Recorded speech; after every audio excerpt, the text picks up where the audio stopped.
నందనవనంలో ఒక ఏనుగు ఉండేది. ఒకరోజు కాస్త ఎక్కువగా నడిచి చెట్టు నీడలో విశ్రాంతి తీసుకోవడానికి ఆగింది.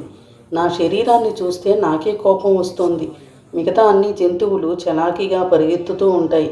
నేను వాటిలా ఉంటే బాగుండు అనుకుంటూ అందుకోసం తపస్సు చేయడం మొదలుపెట్టింది.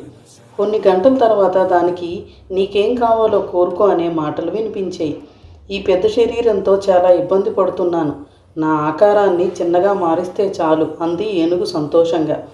కొన్ని క్షణాల్లోనే అది చిన్నగా మారిపోయింది. అప్పుడు దాని ఆనందానికి అవధులు లేవు. వెంటనే మిగతా జంతువుల దగ్గరకు వెళ్ళింది. మొదట్లో ఆశ్చర్యపోయిన ఆ జంతువులు మెల్లగా ఎగతాళి చేయడం మొదలుపెట్టాయి. గతంలో దాన్ని చూస్తే భయపడిపోయే జీవులు కూడా ఆట పట్టిస్తూ అగౌరవంగా మాట్లాడుతున్నాయి. సింహం పులులను చూసి తప్పించుకోవడానికి ప్రయత్నించింది ఏనుగు.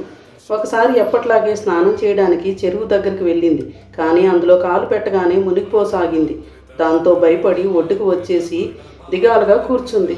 మళ్ళీ దానికి ఏంటి అలా దిగాలుగా ఉన్నావు అనే మాటలు వినిపించాయి. జరిగిందంతా వివరించింది ఏనుగు. మనం మనలాగా ఉన్నప్పుడే దక్కాల్సిన గౌరవము మర్యాద అందుతాయి. ఎదుటివారిలా ఉండాలనుకుంటే అసలు విలువే ఉండదు.